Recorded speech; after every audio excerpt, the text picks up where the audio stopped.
Good morning, everyone. Now we are going to discuss from Section 14 of Partnership Act. Section 14 बात करता है firm की property की. Subject to the contract between the partners, the property of the firm includes all property and rights and interest in the property. संपत्ति का अर्थ यहाँ पे ये है कि जो फर्म की संपत्ति है उसमें सभी अधिकार भी शामिल हैं, सभी इंटरेस्ट और राइट्स शामिल हैं जो प्रॉपर्टी से रिलेटेड हैं, जो परचेज किए गए हैं, एक्वायर किए गए हैं या अन्यथा फर्म के हैं, जो फर्म के कारोबार के संचालन में फर्म को प्राप्त हुए हैं. इस प्रॉपर्टी में गुडविल भी आती है.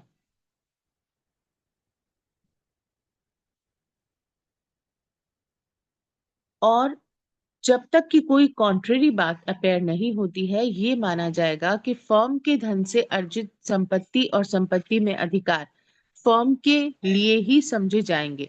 फर्म की जितनी भी प्रॉपर्टी है, इंटरेस्ट है, राइट्स है, वो सारे फर्म के ही एक्वायर्ड माने जाएंगे. यहाँ एक बात ध्यान रखिएगा, फर्म की प्रॉपर्टी सभी पार्टनर्स की प्रॉपर्टी मानी जाती है. What is firm? Firm is only A group of persons. Collectively हम इसे नाम देते हैं फर्म. तो जिस तरीके से फर्म के सभी पार्टनर्स की लायबिलिटी उनकी जॉइंट लायबिलिटी होती है, उसी तरीके से फर्म की प्रॉपर्टी पर भी सभी पार्टनर्स का अधिकार होता है.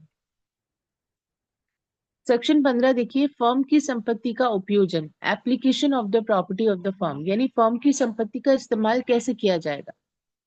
तो यहाँ पर ये कहा गया है कि फर्म की प्रॉपर्टी का यूज किसके लिए हम करेंगे? For the purpose of business of the firm. Firm के कारोबार के प्रयोजनों के लिए ही उसे हेल्ड भी किया जाएगा, धारित भी रखा जाएगा और उपयोजित किया जाएगा, यानी इस्तेमाल किया जाएगा. एप्लीकेशन ऑफ द प्रॉपर्टी, उसको यूज किया जाएगा फर्म के उद्देश्यों के लिए. ऐसे नहीं कि कोई पार्टनर अपने लिए यूज कर रहा है, उसको फर्म के लिए यूज करेंगे. सेक्शन 16 कहता है कि personal profits named by partners. अगर कोई पर्सनल प्रॉफिट किसी पार्टनर ने अर्न किया है तो क्या सिचुएशन है, ये ध्यान रखिएगा. Subject to contract between the partners, मतलब कोई कॉन्ट्ररी बात, कोई विपरीत बात भी जो है वो पार्टनर्स अपने कॉन्ट्रैक्ट के जरिए तय कर सकते हैं. अदरवाइज ये जनरल प्रिंसिपल एप्लीकेबल होगा. Number 1, if a partner derives any profit for himself from any transaction of the firm. अगर फर्म का कोई साझेदार फर्म के किसी समव्यवहार को करते समय खुद कोई फायदा प्राप्त करता है तो उसके लिए अलग से फायदा नहीं, वो फायदा फर्म का ही फायदा है. और from use of the property और business connection of the firm और फर्म नेम, फर्म के नाम का इस्तेमाल करके, बिजनेस कनेक्शंस का यूज करके, फर्म की प्रॉपर्टी का यूज करके कोई भी फायदा अगर वो प्राप्त करता है किसी ट्रांजेक्शन में, तो वो फायदा फर्म का है. He shall account for that profit and pay it to the firm. उसे वो फायदा फर्म को देना होगा. कोई सेल डिपार्टमेंट संभाल रहा है, परचेज एंड सेल डिपार्टमेंट, और जिन लोगों से वो डील विद कर रहा है, जिनसे वो ट्रांजेक्शन कर रहा है, बिजनेस ट्रांजेक्शन, उन्होंने उसे कहा कि भाई आपको ये फला फला परसेंटेज दिया जाएगा इसके साथ साथ में, तो वो आपको, मतलब that is not for that particular partner, that is for the firm, कि 5% आपको लेस दिया जाएगा या एड दिया जाएगा. What ever kind of benefit जो फर्म के कारोबार को करते समय किसी भागीदार को मिल रहा है, उसका इंडिविजुअल नहीं, फर्म का है, उसे फर्म को देना होगा. और बी पॉइंट ही कहता है कि अगर कोई पार्टनर फर्म के ही जो नेचर का बिजनेस है, आप बुक्स का बिजनेस कर रहे हो फर्म के रूप में और इंडिविजुअली भी आप वही काम कर रहे हो कंपटीशन वाला, तो फिर आपको इसका लेखा जोखा फर्म को देना होगा और जो प्रॉफिट होंगे वो भी फर्म को देने पड़ेंगे, क्योंकि आपको मना किया गया था कि आप सेम बिजनेस नहीं करेंगे. सेक्शन 17 क्या कहता है, इंपॉर्टेंट है ये, इसमें से आपको ऑब्जेक्टिव सवाल मिल सकते हैं. पहला है, after a change in the firm, अगर फर्म में कोई परिवर्तन होता है, जहां के फर्म के गठन में कोई तब्दीली घटित होती है, वहां पुनर्गठित फर्म में भागीदारों के अधिकार और कर्तव्य वैसे ही बने रहेंगे जैसे उस तब्दीली की या बदलने के पहले थे. मतलब क्या है इसका? फर्म के गठन में परिवर्तन, मतलब reconstitution of the firm. Reconstitution का मतलब ये है कि फर्म में कोई भागीदार नया आया है या पुराना कोई चला गया है, तो this is called reconstitution. Firm में तब्दीली हुई है। ए बी सी डी चार भागीदार थे, इसमें से ए फर्म छोड़ के चला गया, this is reconstitution. E firm में आ गया, दिस इज रिकंस्टिट्यूशन। पार्टनर्स के बीच में किन्हीं टर्म्स एंड कंडीशंस में चेंज किया, दिस इज रिकंस्टिट्यूशन। तो ये फर्म में गठन कहलाएगा। तो फर्म में गठन हुआ है अगर, तो उनके अधिकार और दायित्व पहले जैसे ही बने रहेंगे। फिर ये कह रहा है फर्म की अवधि के अवसान के बाद, जहां की नियत अवधि के लिए गठित उस फर्म की अवधि के अवसान के बाद भी कारोबार चलाती रहती है। मतलब हमने सोचा था हम साल भर चलाएंगे, साल भर के बाद भी हमारी फर्म को हमने खत्म नहीं किया, हमारी फर्म कंटिन्यू काम कर रही है। जैसा कि आप पहले पढ़ चुके हैं कि फिक्स टर्म की पार्टनरशिप अपन ने तय की है, जहाँ तो partnership for a fix term है, तो फिक्स टर्म के बाद वो खत्म होगी, लेकिन हम नहीं खत्म कर रहे हैं, हम कंटिन्यू कर रहे हैं, तो हमारे राइट्स और लायबिलिटीज वैसे ही होंगे जैसे फर्म का जो काम चल रहा था, उस टेन्योर का जो हमने एक साल डिसाइड किया था तब थे, वही वो एक साल के बाद भी फर्म के जारी रहने पे रहेंगे। और सी पॉइंट कहता है कि जहां हमने सोचा था कि हम पर्टिकुलर पार्टनरशिप बनाएंगे, एक पर्टिकुलर काम करेंगे हमने, लेकिन उससे ज्यादा काम शुरू कर दिए। हमें एक बिल्डिंग का कंस्ट्रक्शन का हमने पार्टनरशिप किया था कि हम एक बिल्डिंग का कंस्ट्रक्शन करेंगे फला फला, और वो कंस्ट्रक्शन तक ही हमारी साझेदारी रहेगी, लेकिन हमने एक बिल्डिंग का कंस्ट्रक्शन किया, उसके बाद दूसरी तीसरी हम कंटिन्यू कर रहे हैं काम, तो वो हमारी भागीदारी में जो अधिकार और कर्तव्य रहेंगे वो सेम वही रहेंगे जो पहले हमारे थे। सेक्शन 18 जिसका जिक्र पहले भी आ चुका है कि फर्म के कारोबार के प्रयोजनों के लिए, for the purpose of business of the firm, firm का जो प्रत्येक भागीदार है वो फर्म का अभिकर्ता माना जाएगा, फर्म का एजेंट माना जाएगा। यहाँ मैंने आपको बताया है कि ये अभिकर्ता और प्रधान का संबंध कैसे है, ये ड्यूअल कैपेसिटी में है, दोहरी भूमिका में है। हर एक भागीदार दोहरी भूमिका में है। जब वो दूसरों के लिए काम करता है तो एजेंट होता है, और उसके किए गए काम से बाकी सब भागीदार बाध्य होते हैं। और ऐसे ही जब अन्य भागीदारों में से कोई काम कर रहा है तो ये व्यक्ति भी बाध्य हो जाएगा, तो वो प्रधान की भूमिका में भी हो जाता है और एजेंट की भूमिका में भी हो जाता है। फर्म के जो कार्य किए गए हैं किसी भागीदार के द्वारा, उससे अन्य सभी भागीदार बाध्य हो जाते हैं। तो 18 इंपॉर्टेंट सेक्शन है। 19 कहता है भागीदार का फर्म के अभिकर्ता के नाते विवक्षित प्राधिकार। मतलब कुछ इम्प्लाइड अथॉरिटी हमें पार्टनर को देनी पड़ेगी जो फर्म के काम करेगा। मतलब हर एक बात आप कह के नहीं कर सकते ना। आपने कहा कि भाई आप फर्म का ये परचेज और सेल का काम संभालेंगे, या ट्रेडिंग का आप काम संभालेंगे, अकाउंट्स का काम संभालेंगे, तो उसके लिए उसको हमें कुछ इम्प्लाइड अथॉरिटी भी देनी पड़ेगी।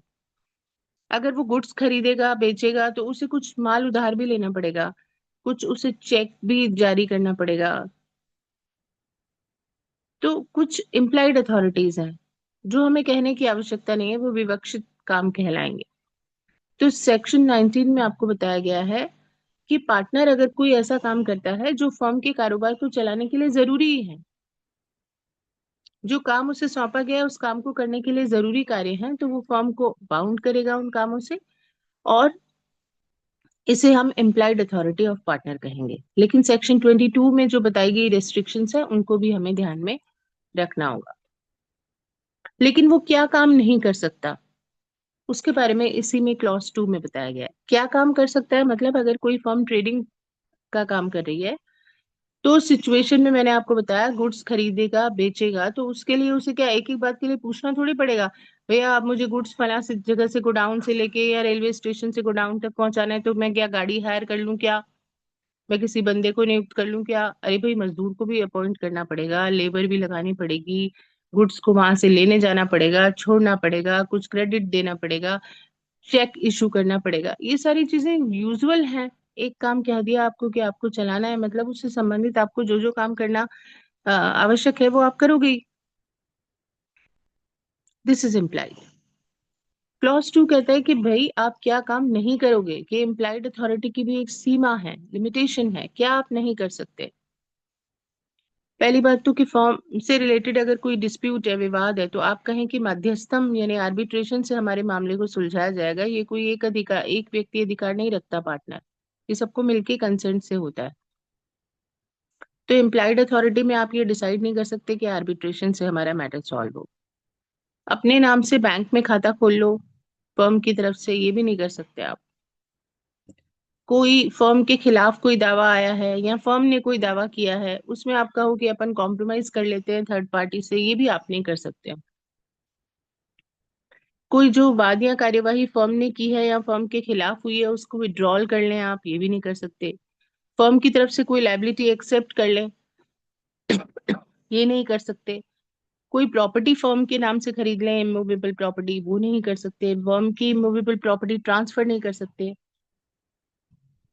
या फर्म की तरफ से किसी दूसरी पार्टनरशिप फर्म में शामिल नहीं हो सकते एज अ पार्टनर। तो ये क्लॉज 2 में जो काम है ये आप नहीं कर सकते।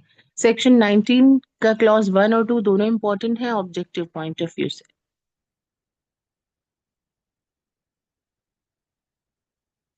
सेक्शन 20 कहता है भागीदार के विवक्षित प्राधिकार का विस्तारण और निर्बंधन।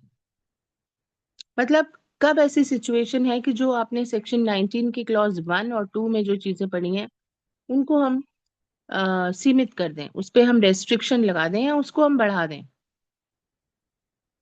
तो इन्होंने कहा कि किसी कॉन्ट्रैक्ट द्वारा ऐसा किया जा सकता है। सबसे पहली बात, जैसे आपने ऊपर पढ़ा कि भैया आप अपने नाम से बैंक में खाता नहीं खोलोगे या कोई दावे में कार्यवाही जो है वो नहीं करोगे, इमूवेबल प्रॉपर्टी नहीं खरीदोगे।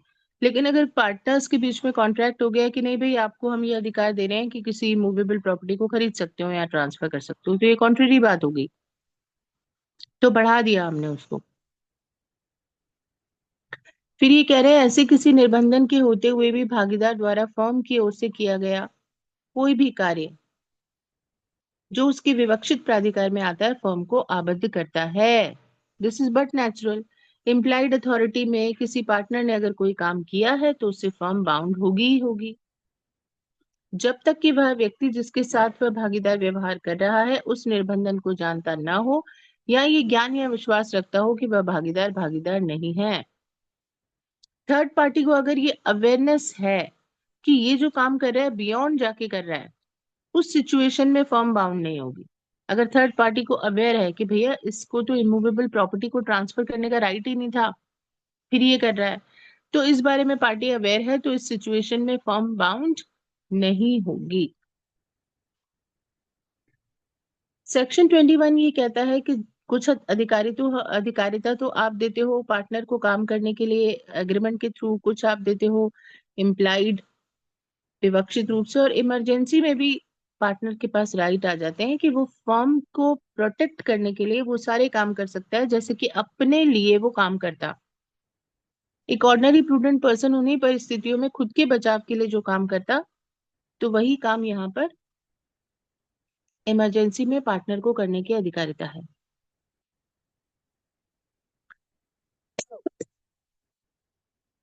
Mode of doing act to bind firm. Firm को आबद्ध करने के लिए काम किस प्रकार से होंगे? ये अभिव्यक्त या विवक्षित किसी भी प्रकार से होंगे। फर्म के नाम में होगा ट्रांजैक्शन, ना कि अपने नाम में, और ये एक्सप्रेस या इम्प्लाइड हो सकता है। फिर 23 कहता है भागीदार द्वारा स्वीकृतियों का क्या प्रभाव होगा। अगर कोई पार्टनर फर्म के काम को करते समय अगर कोई एडमिशन करता है, कोई एक्सेप्टेंस करता है फर्म के बिहाफ पर, तो ये माना जाएगा कि ये प्रॉपर एविडेंस हो गया, फर्म बाउंड हो जाएगी, क्योंकि एजेंट के किए गए कामों से प्रिंसिपल बाउंड होता है। और ऐसे ही सेक्शन 24 कहता है कि अगर किसी पार्टनर को कोई सूचना मिली है तो वो फर्म को दी गई सूचना, ऐसे थोड़ी 10 लोगों को अलग अलग सूचना दी जाएगी। एक पार्टनर जो वर्किंग पार्टनर था, जो जिससे हम ट्रांजेक्शन कर रहे हैं, उसको हमने बता दिया तो अपन क्या मानेंगे कि फर्म को बता दिया अपन ने। लेकिन अगर फ्रॉड हो रहा है किसी पार्टनर द्वारा तो वो बात अलग हो जाएगी, वो एक्सेप्शन हो जाएगा। 25 भी इंपॉर्टेंट है कि हर एक पार्टनर फर्म के सभी कामों के लिए जो उसके भागीदार रहते हुए किए जाते हैं अन्य सब भागीदारों के साथ संयुक्त और पृथक रूप से दायी होंगे। जॉइंट लायबिलिटी भी होगी और सेवरल लायबिलिटी भी होगी। सेक्शन 26 ही कहता है जहां पर किसी फर्म के कारोबार के मामूली अनुक्रम में या अपने भागीदारों के प्राधिकार से कार्य करते हुए भागीदार के सदोष कार्य या लोभ से किसी पर व्यक्ति को कोई हानि या क्षति होती है या कोई शास्ति उपगत होती है या फर्म उसके लिए उसी विस्तार तक दायी है जहां तक कि वह भागीदार है। मतलब कोई रॉन्गफुल एक्ट हुआ है, फर्म के पार्टनर द्वारा हुआ है, फर्म के कामों को करते हुए हुआ है, तो फिर थर्ड पार्टी को जो नुकसान हुआ है वो जिम्मेदारी फर्म की मानी जाएगी। वाइकेरियस लायबिलिटी या प्रातिनिधिक दायित्व का सिद्धांत आपसे पूछा जाए कहाँ बताया गया है, तो ये धारा 26।